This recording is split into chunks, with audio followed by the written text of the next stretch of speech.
Buenas tardes, bienvenidos una vez más a los seguidores de las Innovation Masterclass.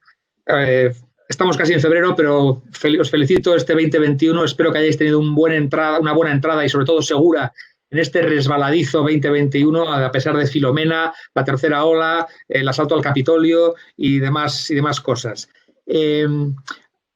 Vamos a seguir hablando. Hemos programado ya un año estupendo, un año muy inspirador de contenidos que queremos traer de fuera para que tengáis este rato de inspiración mensual. Es el objetivo de estas Innovation Masterclasses. Y arrancamos directamente ya, me meto ya directamente en harina para no robarle ni un minuto a nuestro oponente de hoy. Vamos a hablar de biometría. Seguro que para la biometría para todos es muy familiar porque empezamos a pagar con un selfie en la categoría. Como sabéis, hoy desactivamos la seguridad del móvil con nuestra cara, con reconocimiento facial o con la huella del dedo. Todo eso es biometría. Como sabéis, BBVA fue pionero en el digital onboarding, en poder abrir la cuenta con un selfie o abrirte una cuenta por la cara, que son algunos de los titulares con los que se comunicó esto. Todos estos avances fueron posibles gracias a una startup, que ya no es una startup, que ha crecido, que es Veridas, que es quien nos va a explicar hoy en qué consisten estos procesos, pero sobre todo qué es lo que viene después. Porque no penséis que esto es la línea de llegada. Realmente lo que estamos haciendo hoy en biometría es el principio de un camino mucho más fascinante.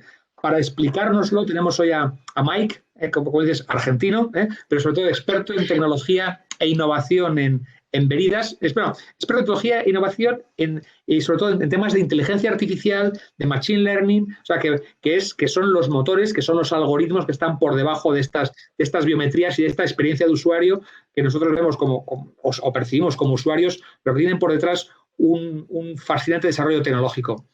Mike, no me enrollo más. Sé que hay mucho interés por esta charla. De momento ya veo casi a 95 participantes y acabamos de empezar.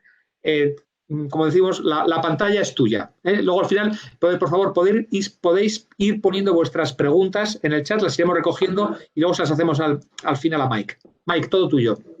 Vale, genial. Bueno, pues nada, muy buenas tardes a todos. Encantado de estar aquí, encantado de que me hayáis invitado. ¿Recomendáis que desconecte la cámara? Perdona, Nacho. No. No, vale. Ok, la dejamos entonces.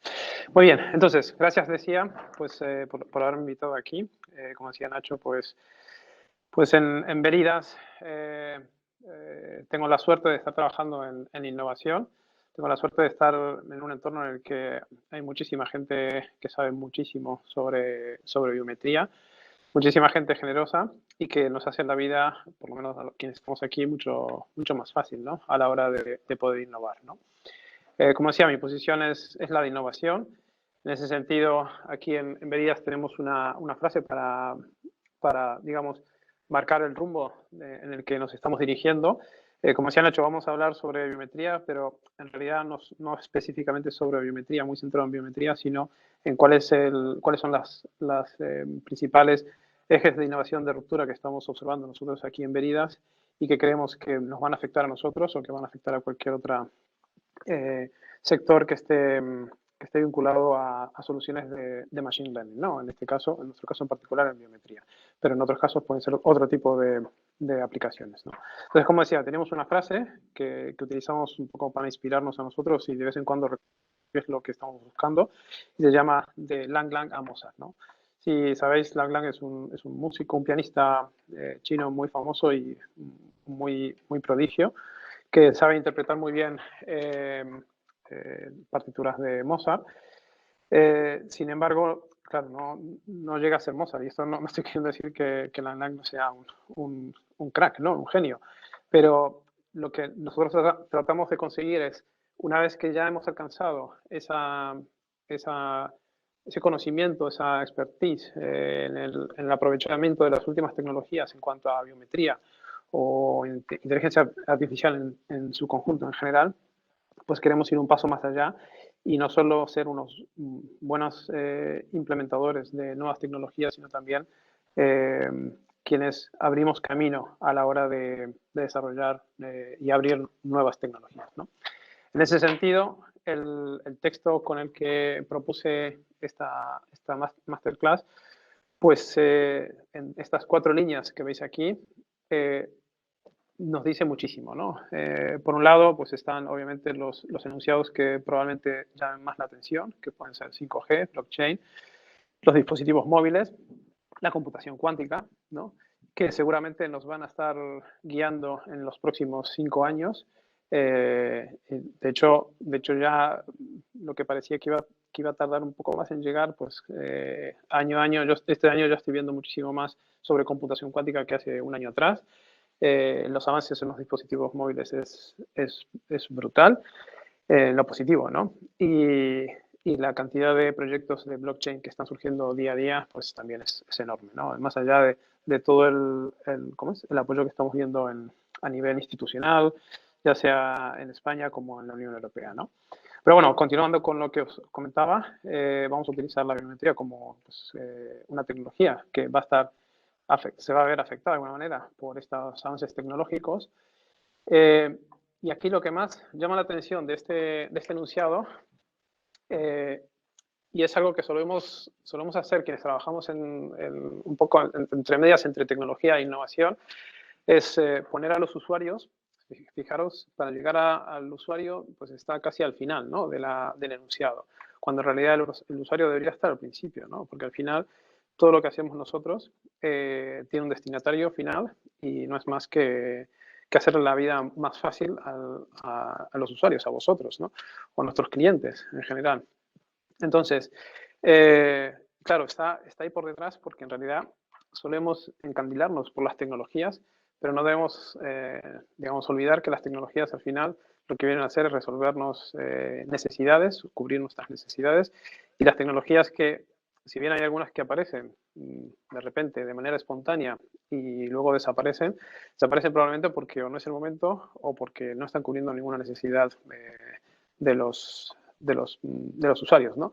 Por lo tanto, primer enfoque, ¿no? Si tuviésemos que reescribir esta frase, empezaría primero por definir que lo que hacemos lo hacemos para los usuarios. Lo hacemos para que los procesos sean los más fáciles, digamos, de implementarse y que cuando estén haciendo, por ejemplo, una verificación, ¿no? documental o estén haciendo una autenticación utilizando ya sea el selfie o la voz, por ejemplo, hagan ese proceso de la manera más natural e instintiva posible, ¿no? Es decir, sin fricciones. Es decir, llego, cojo el móvil y lo implemento. Luego, claro, todo lo que hay por detrás, y aquí ya entramos en estas tecnologías, ¿no? Que podemos hablar de 5G en cuanto a conectividad, la potencia de los dispositivos móviles, o incluso podríamos estar explorando la opción de utilizar computación cuántica pues, para acelerar algunos procesos, etcétera.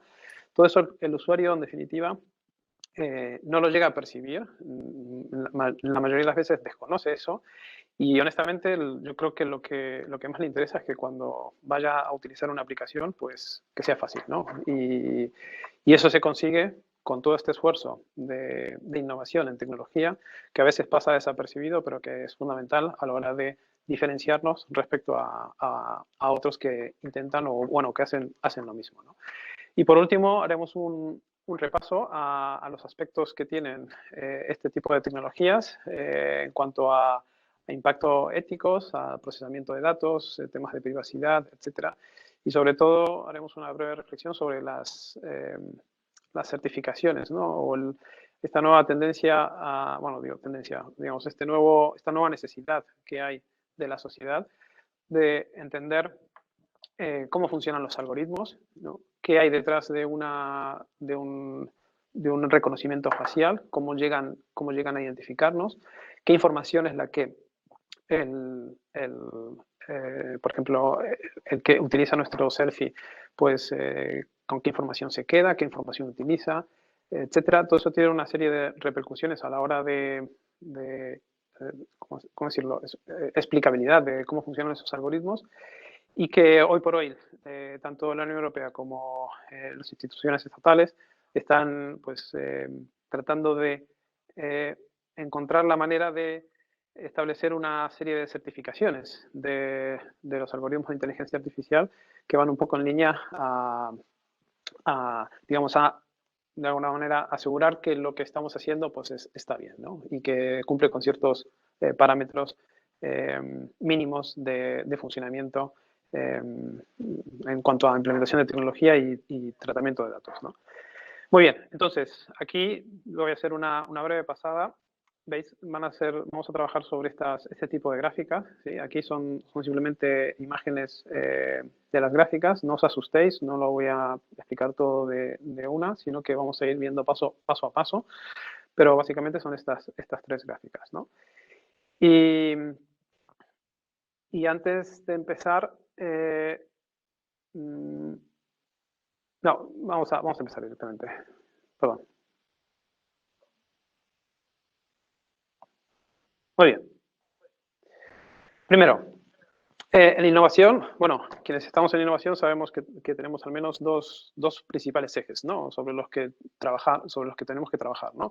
Por un lado son las innovaciones incrementales, que ya por el nombre podéis imaginaros que simplemente es por ejemplo, si tengo un algoritmo de identificación facial o de verificación mediante selfie, pues una innovación incremental, pues podría ser ya sea coger ese algoritmo, buscar una arquitectura que tenga una, no sé, mayor profundidad, y eso me permite extraer mayor número de características y consigo pues tener una menor tasa de error, o bien optimizar la parametrización del algoritmo o la inicialización de los pesos para reducir la arquitectura de la que os estaba hablando, de manera tal de ganar en eficiencia y en cuanto a tiempo de procesamiento de los datos, ¿no? Eso según si lo estoy implementando en una arquitectura en otra. Esos son el tipo de innovación incremental que estamos nosotros constantemente, todos los días, ejecutando, ¿no? Día a día es ganar esa décima, ¿no? Es como yo siempre, la gente que no entiende cómo funciona o que no es consciente de cómo funciona la innovación, por ejemplo, en inteligencia artificial o en machine learning en concreto, utilizo como ejemplo la Fórmula 1, ¿no? A mí me encanta la Fórmula 1. Ya veis que, por ejemplo, cuando están haciendo entrenamientos, etcétera, conseguir una décima o a veces una milésima, pues marca la diferencia entre estar primero o estar décimo, ¿no? Y en este caso es exactamente lo mismo, ¿no? Es decir, esa lucha por esa décima es diaria, es todos los días buscando ahí cómo hacemos para conseguir esa décima, tratando de equilibrar lo que es la experiencia de usuario, que el modelo no sea lo suficientemente complejo como para que resulte un poco tedioso la ejecución del algoritmo, pero que sea, perdón, se me ha ido la pantalla, un segundo. Un segundo,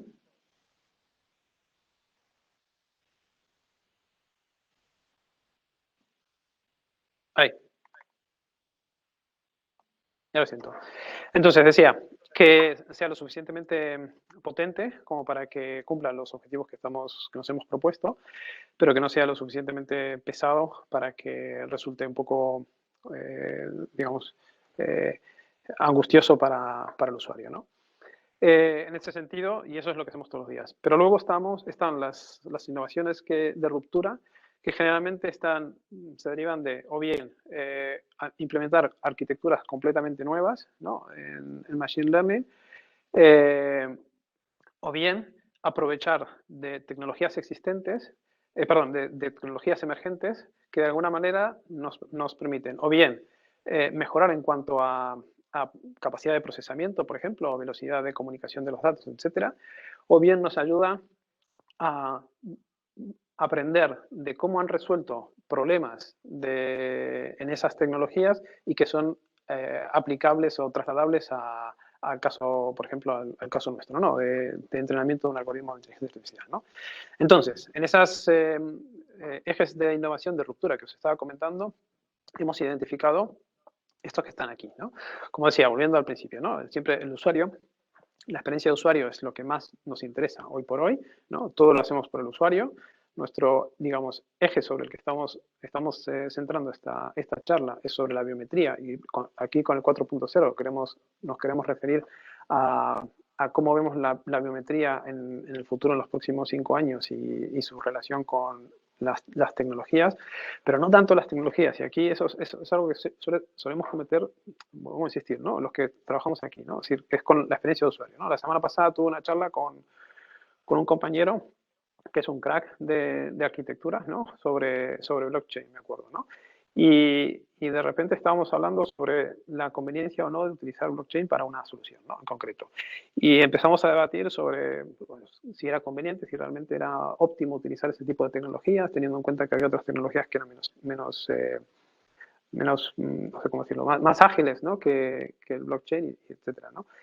Y claro, luego de esa reflexión uno se queda pensando y al final entramos en ese tipo de conversaciones porque nos habíamos centrado en tratar de definir la existencia de una tecnología en función de sus características, ¿no? De cómo funciona y de qué lugar ocupa en este abanico, digamos, de tecnologías disponibles.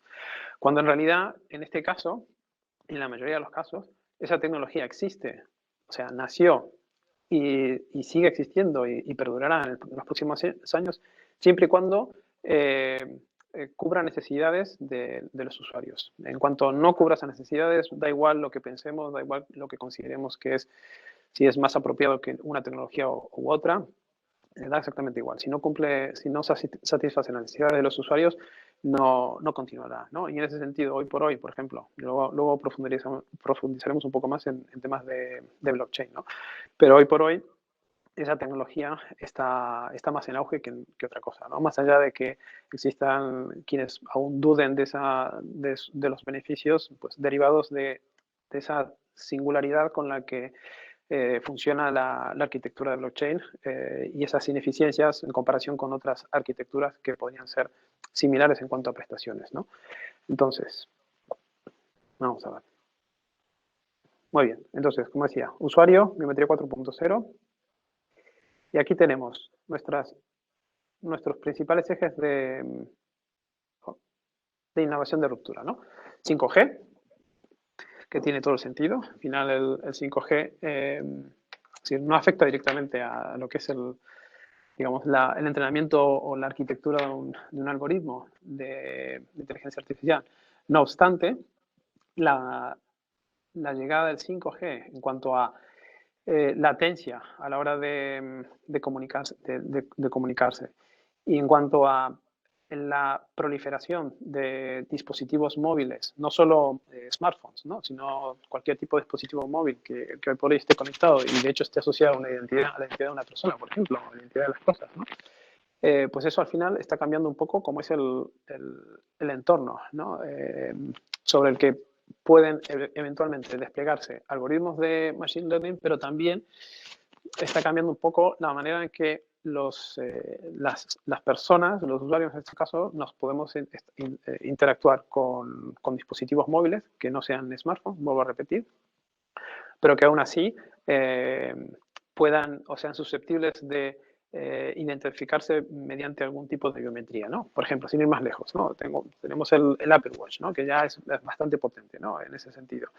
Pues hoy por hoy la única manera de identificarnos, ¿no? Vía biometría es a través de la voz, ¿no? En el caso del Apple Watch, ¿no? Pero en otros dispositivos, pues también, ¿cómo es? Es decir, el hecho de que hoy por hoy todas las cosas estén conectadas, ¿no? Incluso los cascos, ¿no? Que están asociados a mi cuenta, no están asociados a un dispositivo, ¿no?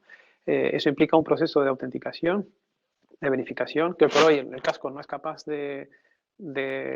digamos, de captar alguna señal biométrica, pero podría hacerlo, al final es un micrófono, ¿no? Podría incluso identificar o emparejar los cascos a mi dispositivo móvil, o mejor dicho, a mi cuenta, utilizando la voz también, ¿no? Por eso creemos que el 5G, en cuanto a las características que estábamos comentando, ¿no? De conectividad y velocidad de transmisión de datos, pues en definitiva es un importante disruptor, ¿no? en innovación. ¿Y esto dónde afecta fundamentalmente? ¿No? Afecta en los dispositivos móviles, como os comentaba, ¿no? ¿Qué hace? Pues eso, que proliferen más dispositivos móviles, y esa proliferación de dispositivos móviles, y insisto, no me refiero únicamente a smartphones, ¿no? Podemos hablar de de un coche, ¿vale? No es un dispositivo móvil, pero está conectado con por ejemplo, con una tarjeta SIM, podría estar conectado a la red, digamos, de satélites o bien de tráfico o bien simplemente la red de señal móvil. O incluso a la red de una marca en concreto, ¿no? Hay una marca, de hecho, que utiliza su propia red para comunicar alertas entre los distintos vehículos, ¿no? Si un vehículo, por ejemplo, da una señal de alarma por lo que fuese, ¿no? Atasco, lo que fuese, pues esa señal de alarma queda recogida en la red de esa marca del vehículo y la retransmite al resto de vehículos de la misma marca, ¿no? Yo entiendo, he escuchado que la intención era extender ese protocolo al resto de marcas para que pudieran, pues, aprovechar esa ventaja. No sé en qué situación está, pero vamos, esa es una de las opciones, ¿no? Y de nuevo, lo mismo. Ahí nos sentamos en el coche y la biometría, pues, también es uno de los elementos más que podremos encontrarnos en el coche, ¿no? No solo a la hora de identificar, pues, si estamos cansados o si estamos prestando atención a la carretera, sino a la hora de identificarnos a la hora de identificarnos cuando nos subimos a un coche y queremos conducirlo, ¿no? Claro, la proliferación de estos dispositivos móviles al final está creando una red de conexión, ¿no? Que es descentralizada, es escalable y se está convirtiendo en segura en el sentido de que las marcas, tanto Android como iOS, Apple, están reforzando no solo la parte de software, sino también su parte de hardware, ¿no? Haciendo que sus dispositivos móviles tengan chips diseñados específicamente como barrera de seguridad, ¿no? De forma tal que esos dispositivos se conviertan cada vez en dispositivos más seguros, ¿no? A la hora de conservar la información de los propietarios, ¿no? Todas esas son tendencias que, insisto, nos vuelven a marcar, ¿no? Porque en definitiva, hoy por hoy los dispositivos móviles, la mayoría de los dispositivos móviles pues se activan con algún tipo de biometría, ¿no? Ya sea facial, algunos antiguos pues todavía utilizan la huella y eventualmente cuando prolifere ya ¿cómo es? El uso de la voz, pues también podremos desactivar los teléfonos con la voz, ¿no? En poco rato, ¿no? Esta proliferación, decía, de los dispositivos móviles también viene asociada a que cada vez estos dispositivos son más inteligentes. ¿Y eso qué hace? Al final, fijaros, si unimos, por un lado, los 5G, esta tecnología, ¿no? Latencia y conectividad, ¿no? La proliferación de dispositivos móviles y el aumento de la capacidad de procesamiento que año a año van consiguiendo los dispositivos móviles, ¿no? En especial, pues los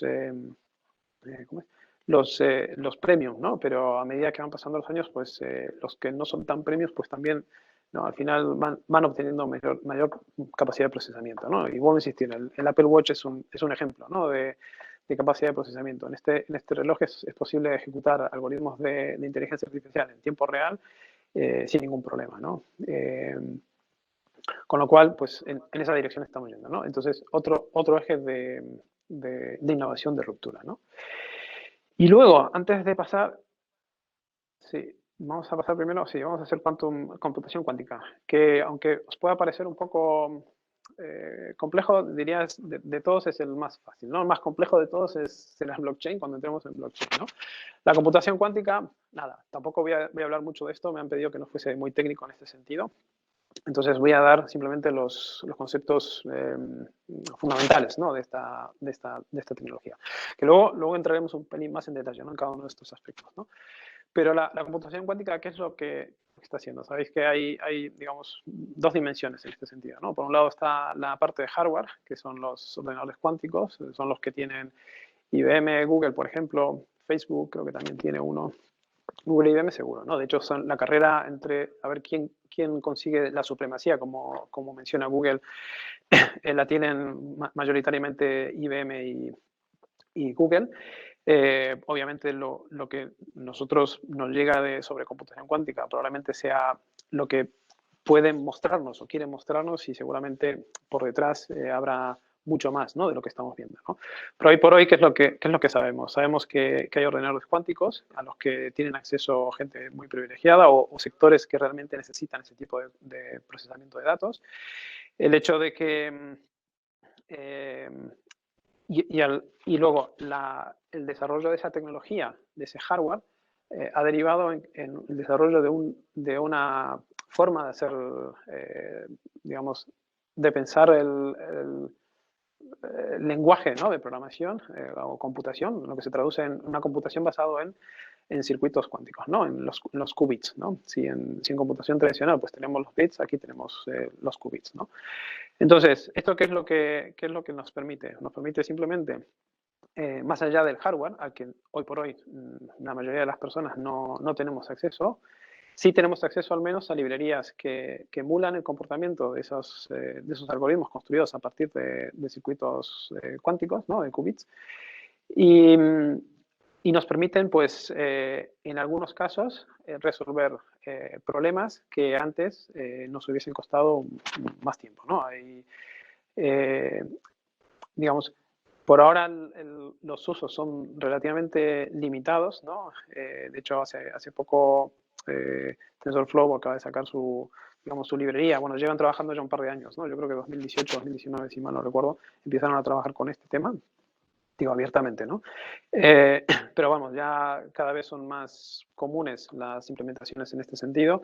No obstante, aún son muy incipientes y a la hora, digamos, de implementarse en el día a día, ¿no?, por ejemplo, en dispositivos móviles, aún está lejos. No obstante, tal como avanzan las cosas, pues probablemente empecemos a ver este tipo de ruptura en las tecnologías en el corto plazo, ¿no? Por ahora, lo que pasa es que me estoy adelantando, ¿no? Yo luego ya os comentaré qué tipo de algoritmos hay, lo que estoy viendo, y que son unas construcciones híbridas, ¿no?, entre modelos clásicos y modelos de computación cuántica, ¿no? Y luego, la estrella del momento, hoy por hoy, que es blockchain, ¿no? Esto, como veis, es un pelín más complejo, pero aquí es un ejemplo de lo que os comentaba al principio, ¿no?, de la charla que había tenido con este chico, con mi amigo de arquitectura, ¿no? Claro, ¿qué hace blockchain? Así, en definitiva, ¿qué hace que blockchain sea lo que es, ¿no? Y como decía, es decir, está cubriendo una necesidad, ¿no? Surgió como una necesidad en su momento de descentralizar el control del dinero en efectivo, ¿no? Y eso fue lo que, digamos, lo que originó digamos, el boom de esa tecnología, ¿no? Luego, el hecho de que haya persistido en el tiempo es que esa necesidad, pues evidentemente no era algo efímero, sino que era algo que se estaba buscando. Pero luego, a raíz de la arquitectura, digamos, de este boom tecnológico, surgieron toda una serie de distintas alternativas de tratar de emular el éxito que habían tenido, por ejemplo, en Bitcoin, ¿no? Buscando, por ejemplo, optimizar los algoritmos de consenso, ¿no? Es decir, no voy a entrar en detalle, ¿no? Pero, por ejemplo, en blockchain, si Bitcoin tarda 10 minutos en procesar una operación, ¿no? Claro, los detractores de esta tecnología decían, es que necesito 10 minutos para procesar una transacción. Vale, pero en el caso de transacciones monetarias importantes o de estas que se quieren buscar anonimato o pseudo-anonimato, ¿no? 10 minutos no es tanto, no supone un problema. No estamos hablando de que se querían utilizar o se fuese a utilizar esta tecnología para café, aunque podría hacerse, ¿no? De hecho, creo que una de las primeras compras que se hizo fue de una pizza, ¿no? En ese sentido. Entonces, claro, empiezan a surgir una serie de nuevos, lo que se llaman distintas implementaciones que lo que hacen es, pues, trabajar sobre distintos algoritmos de consenso a la hora de construir esos blockchain y ese consenso, digamos, de validar esas operaciones, ¿no? Transformar este concepto de criptoactivos, ¿no? No solo como criptomonedas, sino como contratos inteligentes. Y algo que nos afecta a nosotros bastante en la creación de identidades, ¿no?, dentro del blockchain, ¿no? Ahora voy a entrar un poco más en detalle en ese tema. Pero vamos, lo que venía a suponer blockchain para digamos, para el entorno era la descentralización del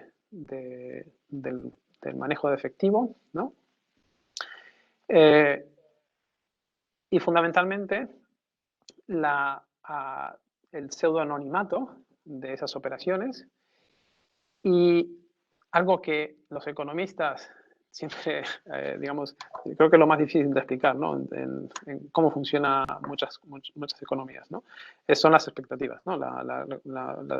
Digamos, la economía basada en expectativas, ¿no? Al final, en este caso, por ejemplo, todo el auge de una cantidad enorme de digamos, monedas, criptomonedas que han surgido a raíz de Bitcoin, pues están basadas en expectativas, ¿no? En expectativas de hacer una inversión que tenga una ganancia en el corto plazo muy, muy importante, y eso se basa pues básicamente en expectativas, ¿no? De hecho, cuando os comentaba al principio, ¿no? de la charla que tenía con mi amigo, a raíz de esa tuve otra charla con otra persona que no es técnico y que también surgió el tema de blockchain, y me acuerdo que al final derivamos en tratar de explicar el valor del Bitcoin, por ejemplo, de la misma manera que uno trata de explicar el valor de un diamante, ¿no? Al final, un diamante, es decir, vale lo que vale, ¿por qué? O sea, como es subjetivo, ¿no? Más allá de que tiene unas propiedades características, etcétera, etcétera, ¿no?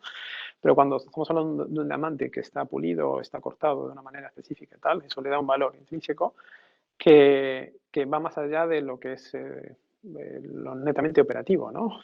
Y tampoco puedes explicar que el valor del diamante sea resultado de, por ejemplo, del tipo de tecnología que se utiliza para extraer ese mineral, ¿no? Entonces, pues aquí con blockchain, más o menos, ¿no? Tratar de explicar el valor de una, en este caso, una criptomoneda en función de no, es que utiliza este algoritmo o tiene este coste, el hecho de minar los datos, ¿no? Desde el punto de vista de cómputo, etcétera, resulta, o sea, no va por ahí, ¿no? Yo entiendo, es decir, más una cuestión de expectativas que otra cosa, no es simplemente, ojalá fuese tan fácil como decir que el valor de un producto depende pura y exclusivamente de su coste, ¿no? Y en ese sentido, por ejemplo, de blockchain, lo que a mí sí me interesa destacar, que va en línea con lo que estábamos comentando aquí de los dispositivos móviles, ¿sí? Es esto, ¿no? Es decir, a la hora de tratar digamos, de buscar alternativas a Bitcoin, ¿no?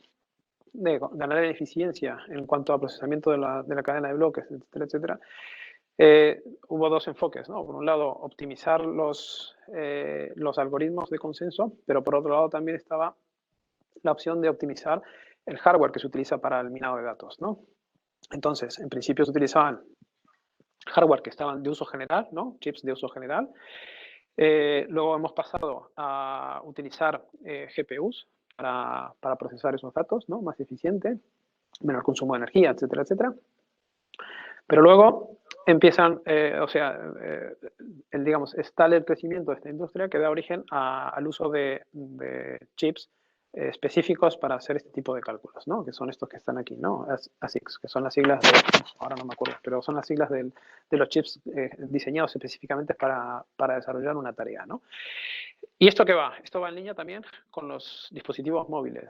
Tengo entendido que algunos de los, digamos, sobre todo los Apple y Android también, montan dispositivos, chips que son específicamente diseñados para garantizar la seguridad del dispositivo, ¿no? Es decir, entonces, fijaros que esta tecnología, es decir, al final, este ejemplo, yo no digo que uno haya sido primero que otro, ¿no? Pero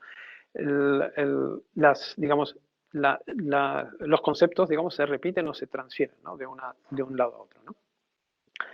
Y esto en cuanto a las principales tecnologías que entendemos que van a ser de ruptura, ¿no? Muy bien. Y hasta aquí, bien. Wow, me he pasado bastante, ¿eh? Entonces, vamos a ir a lo siguiente. Lo siguiente son cómo vemos nosotros que estos cambios en las ejes de innovación de ruptura van a afectarnos en cuanto al uso de biometrías, ¿no? Un poco, en realidad aquí hay un poco de resumen de lo que había comentado en la gráfica anterior, ¿no? Lo que decíamos, entonces, el 5G, la rapidez en la comunicación, pues da lugar a una mayor conectividad, mayor dispositivos móviles, y entra en juego entonces lo que os comentaba de la identidad de las cosas, y en cuanto a la identidad de las cosas, pues eso supone el hecho de existir identidad supone la opción o la posibilidad de utilizar biometría para identificar esos dispositivos, ¿no? Como decía, en el caso de dispositivos móviles, pues está claro que si tiene una cámara, pues podemos utilizar los selfies, ¿no? Digamos, la cara para identificarnos. Si tiene un micrófono, obviamente la voz también. En el caso del Apple Watch, pues tenemos la voz hasta que ponga Apple, por ejemplo, una cámara o un lector de huella, que creo entendido que está trabajando en ello también. O en el caso de los cascos, por ejemplo, una identificación por voz, ¿no? En este caso sería una autenticación, ¿no? Tú previamente te has identificado en tu cuenta de Apple y has registrado tu voz, por ejemplo, y entonces puedes conectarte a tu dispositivo a través de la voz, ¿no? Pero incluso más allá de esto, ¿no? Es decir, una de las cosas que estábamos comentando también en el entorno de innovación, pensar que al final los que estamos en innovación se nos da un poco la mente y de repente tenemos cosas y no nos reprimimos en ese sentido, ¿no?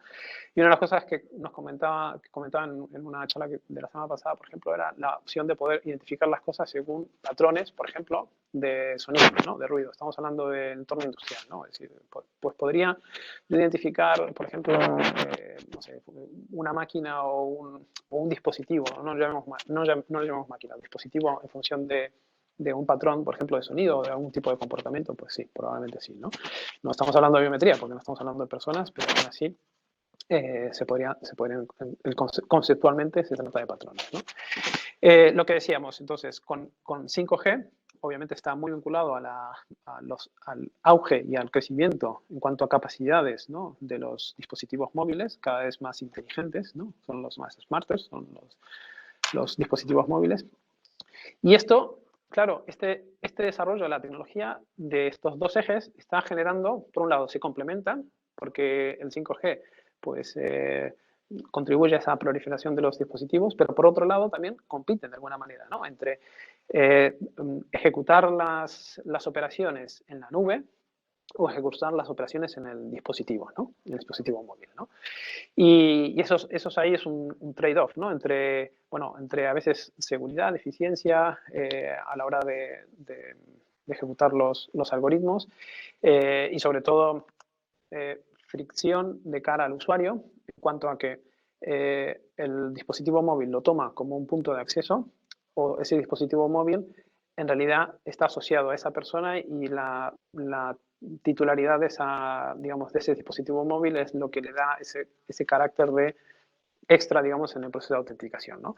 Entiendo que es un matiz un poco difícil de procesar si no lo habíais planteado antes, pero es el hecho de, por ejemplo, yo hoy por hoy puedo entrar por ejemplo, a mi banco, ¿no? A través de un selfie desde mi dispositivo móvil. Pero si me cambio de dispositivo móvil, no puedo hacerlo a menos que haga un proceso previo de onboarding o de autenticación, ¿no? En el caso en el servicio cloud, pues no tienes esa fricción, ¿no? Es decir, tú podrías ingresar a cualquier sitio, desde cualquier sitio, desde cualquier dispositivo, independientemente de que luego tú quieras utilizar un segundo factor y si asocies la autenticación a un dispositivo que sea tuyo, ¿no? Pero estoy hablando del caso de la biometría, ¿no? El uso de la biometría como proceso de autenticación, ¿no?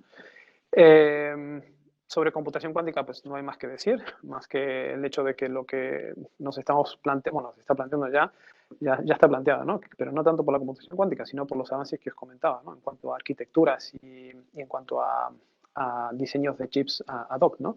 Es que la ley de Moore, pues casi prácticamente ya la están dando un poco por no obsoleta, pero como que ya está fuera de, digamos, de línea, ¿no? Sin más. Y en cuanto a blockchain, pues lo que os comentaba, ¿no? El impacto que tiene en nuestro entorno es muy amplio, obviamente, sobre todo en biometría. Pues, ¿por qué? Porque a pesar de la descentralización, del pseudoanonimato, etcétera, tanto el blockchain no es una entidad que está, digamos, ajena al resto del mundo, ¿no? De alguna manera la gente se conecta con esta tecnología y al hecho de conectarse, y aunque haya un pseudoanonimato en algún punto, si quieres hacer líquido los activos o te quieres identificar para hacer operaciones, etcétera, pues tienes que pasar por un proceso de autenticación, ¿no? Y ahí es donde obviamente, cuando estamos hablando de entornos privados, pues obviamente hay una gestión de accesos, ¿no? Y ahí entra la biometría. Y una de las cosas que se plantean es, claro, en este tipo de casos, ¿no? Es decir, ¿dónde pones el motor de biometría, ¿no? Si lo distribuyes o lo centralizas, ¿no? Hoy por hoy el acceso a las cuentas de blockchain están centralizados, ¿no? Con lo cual esa descentralización de esta tecnología pero tiene sus limitaciones, ¿no? Entonces, a ver.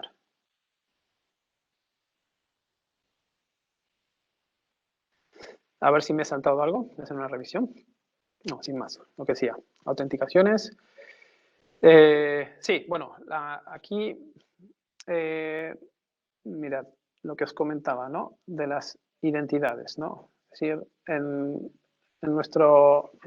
digamos, nuestras tecnologías están, de alguna manera, siendo muy interesantes de cara a al uso que se le está queriendo dar a las identidades digamos, a la creación de identidades en blockchain, ¿no? De hecho, hace un par de días ha salido una normativa para regular ese tipo de actividades, ¿no?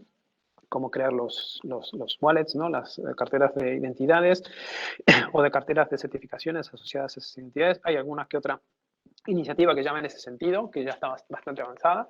No obstante, siempre hay en algún momento una interacción con la persona, porque al final la identidad tú la tienes que validar, ¿no? Tienes un proceso de onboarding, que en ese sentido también nos afecta a nosotros, ¿no? Porque durante el proceso de onboarding, incluso luego en la autenticación, a la hora de utilizar esa identidad, pues es susceptible de utilizarse la biometría, ¿no? Como factor de autenticación. Y por último, uno de los casos que yo he visto, y no me voy a detener mucho más en este caso, simplemente lo dejo como una reflexión, ¿no? Es que se planteaba el desarrollo o la proliferación digamos, de soluciones de tipo de blockchain para sistemas de votos, ¿no? Es decir, y aquí la reflexión que yo he hecho, y la verdad es que no he profundizado aún en eso, tampoco he visto cómo ha evolucionado este tema, pero una de las cosas que surgen en este tipo de cosas es que, al final, cuando tú estableces, por ejemplo, un censo electoral, ¿sí? Ese censo electoral va asociado a una ID, a una identificación de la persona, es decir, eso no es, ya no hay anonimato en este caso, ¿no? En teoría, entonces tú tienes, porque tienes que mostrar, de alguna manera, reflejar tu derecho a voto, ¿no? Es decir, de alguna manera va en línea, o sea, no va en línea con el anonimato, ¿no? De hecho, es decir, para tú poder votar en un proceso electoral, de alguna manera tienes que manifestar o tienes que tener ese derecho a voto, ¿no? Por lo tanto, de alguna manera hay una identificación, ¿no? No obstante, obviamente, lo que sí sirve desde el punto de vista de un sistema de votación es que sabéis que las bases de datos de blockchain son inmutables, ¿no? Y son solo de append only, o sea, solo se adjuntan datos, con lo cual tú puedes tener el historial de votación. Claro, y desde el punto de vista, no sé, de privacidad, ¿no? Me pregunto, y esto lo dejo, insisto, yo esto no lo he procesado, lo dejo para que lo penséis vosotros, ¿no? A ver qué opináis del tema, ¿no? Pero desde el punto de vista de privacidad, ¿no? Yo no sé si estaría tan cómodo sabiendo que se tiene un historial de cuáles son las decisiones que yo estoy tomando, ¿no? Si es que alguien tiene acceso a esa información, ¿no? No sé, ¿no? Porque al final, cuando tienes que hacer el conteo de votos, pues de alguna manera tienes que saber qué se ha votado, ¿no? Otra cosa es que no tengas manera de asociar ese voto a una entidad, ¿no? Pero bueno, sin más, lo dejo como una reflexión, ¿no? Y por último, pero no menos importante, ¿sí? Son las implicaciones que tienen, no, aquí no, la implementación de este tipo de tecnologías en nuestro entorno, ¿sí? Por un lado, de nuevo, experiencia de usuario más biometría, ¿no? Es decir, el hecho de que yo estoy utilizando la biometría es que estoy utilizando algo que yo soy, ¿no? Entonces, aquí entran temas relacionados con la privacidad de los datos, el derecho a la pseudoanonimidad, eso es algo que está recogido en reglamentos sobre identidades, ¿no? O incluso el anonimato, ¿no? De hecho, quienes buscan, por ejemplo, operaciones en principio, ¿no? En Bitcoin, pues lo que se buscaba un poco es el anonimato, ¿no?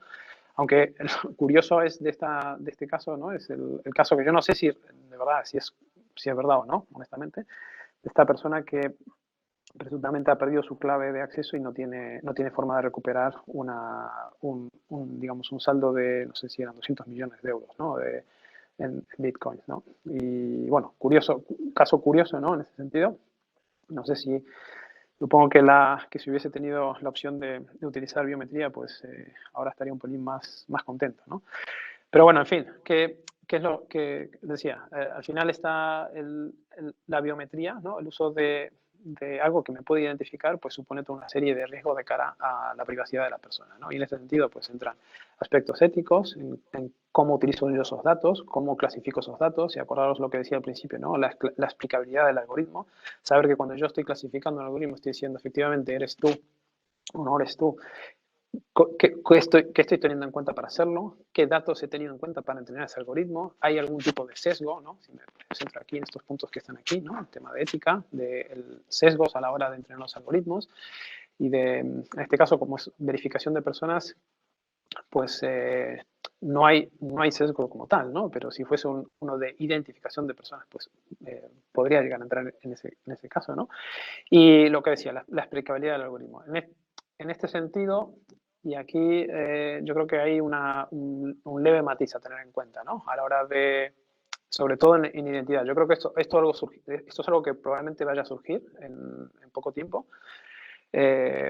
porque, bueno, como decía, todo esto es muy incipiente, ¿no? El tema de certificar los algoritmos y explicar cómo funcionan los algoritmos es algo que se está, digamos, no sé, llevan un año o un poco más, pero que se está transformando en normativa, pues muy reciente, ¿no?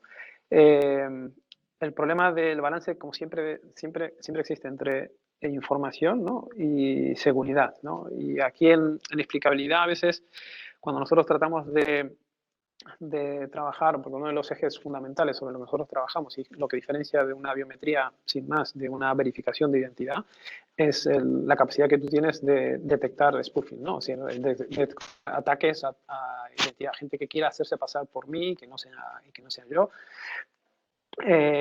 O que quiere parecerse a otra persona y acceder a sus datos, etcétera, ¿no? Ahí detrás de todo eso, pues nosotros, pues, como decía, ¿no? Si estamos también todo el día ahí tratando de sacar las décimas, pues lo mismo, ¿no? Nos acostamos y nos levantamos pensando en cómo hacer para ir un paso por delante de quienes intentan soslayar nuestro sistema. Ya sabéis que en seguridad siempre la seguridad está a un paso por detrás o a la par, digamos, de quienes intentan soslayar un sistema, ¿no? Y nada, eso es constante, ¿no? Entonces, claro, lo que decía, la explicabilidad, cuando tú haces una explicación de exactamente cómo funciona un algoritmo para detectarte, y no solo eso, cómo funciona un algoritmo para detectar un ataque, claro, entras en una zona en la que esa explicabilidad pues, puede dar ¿cómo es?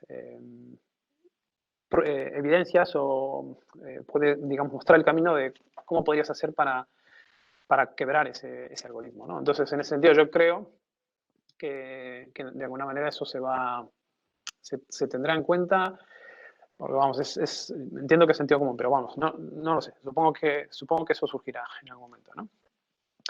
Y luego, ya como reflexión final, y con esto ya termino, ya os dejo,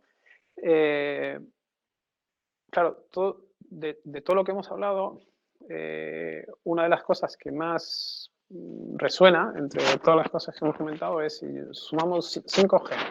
A ver, computación cuántica vamos a dejarla por el momento aparte, ¿no? Porque hoy por hoy es casi ciencia ficción, aunque en realidad lo más probable es que la computación cuántica, es decir, que nosotros lo más probable es que no tengamos acceso, por ejemplo, a un ordenador cuántico, no sé, de aquí a 5 años, no lo sé más adelante, pero sí es posible que tengamos puntos de acceso a esos ordenadores cuánticos, ¿no? Entonces, lo vamos a dejar aparte, pero no tan aparte, ¿no? Es decir, podría llegar a entrar en este esquema, ¿no? Entonces sumamos 5G, dispositivos móviles, y no la tecnología de blockchain como tal, sí, insisto, no en los términos en los que yo los charlaba con mi amigo arquitecto de sistemas, ¿no? Sino la tecnología blockchain como una necesidad de descentralizar información y de Y ese concepto de minado de datos, en los que hay granjas de datos y tal, ¿no? Entonces, imaginaros, por decir, vuelvo a insistir, esto es en el mundo de innovación, se puede imaginar lo que sea, ¿no? Nada está mal, todo vale, ¿no? Es decir, aquí siempre decimos, animaros con las ideas. En última instancia es un no tiene. Ahora no es el momento, pero no significa que vayamos a descartarla, ¿no? Entonces, imaginaros, pues eso, que no sé si lo habrá, yo no lo he visto, pero puede que sí, no lo sé, porque supongo que a alguien se le habrá ocurrido también, ¿no? Pues el hecho de establecer, de montar una tecnología de este sentido en minería de datos, pues en dispositivos móviles, ¿no? Luego, el hecho de utilizar, por ejemplo, el blockchain, ¿qué vino a suponer de cara a la centralización de los, digamos, del dinero, ¿no? En este caso, pues esa sensación de no me controla nadie, ¿no? No hay un organismo central que me está controlando, ¿no? Pues imaginaros, por ejemplo, una de las cosas que comentábamos en algún foro, ¿no? En algún tema, sobre el tema de inteligencia artificial, ¿no? Y certificación de los algoritmos o explicabilidad de los algoritmos o estar seguros de que lo que está haciendo está bien, etcétera. Pues, ¿qué pasaría si ese algoritmo estuviese descentralizado, ¿no? Es decir, en ese concepto de descentralización de algo intangible, como es, por ejemplo, el funcionamiento, como es el dinero, que es un intangible, pues el funcionamiento de los algoritmos que estuviese descentralizado. ¿Eso qué supondría también? Pues la opción de entrenamiento de aprendizaje federado. Y para los que no sepan qué significa eso, es poder aprovechar los datos del entorno para entrenar ya sea el algoritmo que se está ejecutando u otros algoritmos que se aprovechan de esos datos, ¿no? El aprendizaje por refuerzo también, el hecho de que tú cuando estás en blockchain, una de las cosas que más se repiten es la verificación, la validación de un dato, ¿no?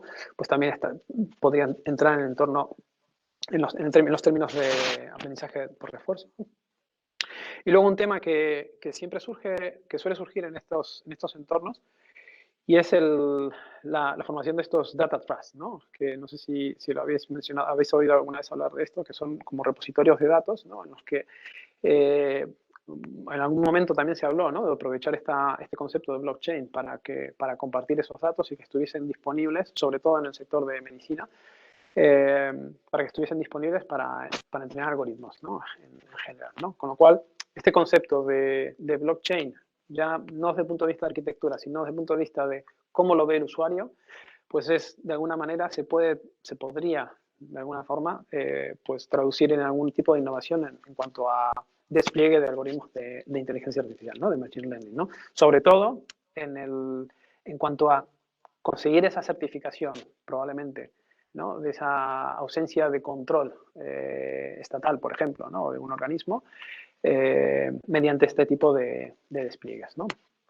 Y por último, aquí ya me animaba un poco más con predicciones y en realidad, pues eso, es un poco ciencia ficción, y de hecho son más preguntas que otras cosas, ¿no? Y un poco resume lo que os estaba comentando, ¿no? Es decir, pues evidentemente el dispositivo móvil va a jugar un papel fundamental, el 5G también, la unión de 5G, la computación cuántica siempre y cuando no sea una innovación incremental, sino que sea una innovación de ruptura. Si se montará en blockchain o utilizará el espíritu de blockchain, pues no lo sé. Y por último, como sabéis, bueno, en blockchain existen los algoritmos de consenso, ¿no? Esta prueba de trabajo, prueba de intereses o stakeholders, ¿no? Y tal, pues podría utilizarse, no sé, un algoritmo de prueba de vida, ¿no? Basado, por ejemplo, en biometrías, ¿no? Y con esto ya doy por terminada mi exposición. Me he pasado mucho más de lo que esperaba, ya lo siento. Yo creo que es lo que tiene ser argentino, ¿no? Muchas gracias, Mike. Muchas gracias, Mike. Si no hubiera sido interesante, te habría cortado yo hace un rato, ¿eh? Pero yo creo que estaba siendo muy interesante, además muy bien hilado. Tenemos aquí una pregunta que nos hace Carmen. Nos pregunta si es más fiable la voz, la biometría facial. Por igual, o sea, depende. Es más una cuestión de elección de usuario y de qué le supone menos fricción a uno que a otro, pero ambas son igual de fiables, ¿no? Yo me imagino que hace referencia a que hemos visto ya pues mucho deepfake con fotografías y tal, y si te roban una fotografía puede emularla y que parece que una voz es más difícil de imitar. Yo No sé si va por ahí. Mira, el deepfakes hay tanto en facial como en voz. Y nosotros, de hecho, trabajamos en ambos temas, ¿no? En combatir ambos temas. Para que os quedéis tranquilos, ¿no? Hay cosas hechas y hay cosas que se están haciendo, tanto en deepfakes de imagen como de voz, ¿no? Y nos acostamos y nos levantamos pensando en eso, ¿no? Y a esto quiero decir un pequeño matiz, ¿no? Recordad, siempre los malos, por así decirlo, los que intentan soslayar, siempre van a estar, casi siempre, es que inevitablemente un paso por delante, porque se dedican a eso, ¿no? Y nosotros siempre tratamos de ir como un ajedrecista, ¿no? Buscando a ver cuál va a ser el próximo movimiento, ¿no? Pero a veces se pasan estas cosas, ¿no? Que, por ejemplo, aparecen deepfakes y tal, pero se detectan y se trabaja en ese sentido, ¿no? Gracias, Mike. Nos pregunta Víctor, dice, dentro del blockchain, ¿ves el DeFi como una amenaza al sistema bancario clásico o complementario? El DeFi, perdón. Sí, dice el D-Fi, no sé a qué te refieres, Víctor, Decentralized Finance. Bueno, sí, las finanzas descentralizadas. No, yo no lo veo como un riesgo de ninguna manera, en absoluto. Es decir, de hecho, yo creo que blockchain viene a suplir una necesidad no cubierta y hoy por hoy es complementaria. O sea, no creo que... Totalmente de acuerdo. Yo creo que vamos a aprender a convivir con ella y todavía tiene que demostrar su capacidad de generar confianza. Totalmente. Oye, si tuvieses mientras veo que están redactando alguna otra pregunta, dentro de 5 años, ¿cómo crees que vamos a, por ejemplo, a hacer un pago utilizando el nivel de biometría? Y teniendo en cuenta lo que has dicho del 5G, o sea, ¿podremos estar pagando con un wearable? ¿Podremos estar pagando con un... no sé, ¿cuál sería un caso de uso que tú estés imaginando? A ver, yo creo que los wearables ya prácticamente lo estamos utilizando, ¿no? Yo desde el confinamiento creo que ya no utilizo más efectivo, ¿no? Es decir, no llevo efectivo encima, ¿no? Y todo es vía wearable, ¿no? Aquí dependerá un poco, ¿sabes qué? De qué hardware, ¿no? Con qué tipo de hardware interactuemos. Hasta ahora, de lo que hemos hablado, todo esto es, salvo el dispositivo móvil, que ya está entre nosotros, el resto de las tecnologías son formas digamos, de comunicación o de construir una arquitectura, ¿no? Aquí depende un poco porque yo para utilizar, por ejemplo, cualquier tipo de biometría, lo que necesito es un sensor, ¿sí? El concepto de sensor es cámara, micrófono o lo que fuese, ¿no? Incluso un lector de huellas o un lector de movimientos y tal. Entonces dependerá de eso. Entonces, pagaremos según cuando entremos a un negocio o a una tienda, lo que sea, qué tipo de hardware nos encontraremos, ¿no? Y, por ejemplo, que tenga una cámara, ¿no? Delante de nosotros, la misma, y que esa cámara esté conectada directamente ya con el banco, por ejemplo, o incluso que tenga conexión a blockchain. Tú te imaginas, ¿no? Tú entras a una tienda en la que digamos, su contabilidad está basada en blockchain o aceptan pagos en Bitcoin, por ejemplo, o una moneda, ¿no? Por ejemplo, digamos, Ethereum, que es la otra moneda que está digamos, la otra plataforma de blockchain que ha proliferado más aparte de Bitcoin, ¿no? Imagínate que esté conectado a esa plataforma, tienen contratos inteligentes, tú tienes tu saldo en Ethereum, ¿sí? Y llegas a la tienda y vas a pagar y apuntas, o sea, miras a la cámara y se conecta con tu cuenta de blockchain o con tu propia identidad que tengas en blockchain y pagas directamente, ¿no? Es decir, esa sería una forma, digamos, esa cámara estará conectada obviamente por 5G a dispositivos, perdón, a la red y ese podría ser un futuro, pero dependerá del hardware, ¿no? ¿Me entiendes? Te lo compro. Me pregunta Carmen, me imagino que es un poco obvio que el uso de las mascarillas, la biometría facial la complica un poco.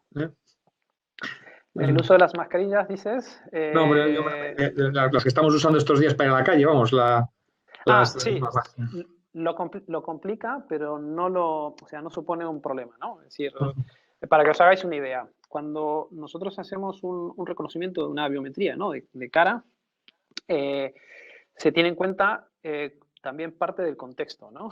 Y de la misma manera que yo soy capaz de identificarte a ti cuando te veo por la calle, a pesar de que lleves la mascarilla, aunque hay veces, bueno, a mí me pasa, ¿no? Que hay ocasiones en las que veo a alguien y digo, pero lo conozco, bueno, luego lo reconozco, cuesta un poco más, pero hoy por hoy nuestros algoritmos, por ejemplo, son capaces de identificarte con la mascarilla puesta, ¿no?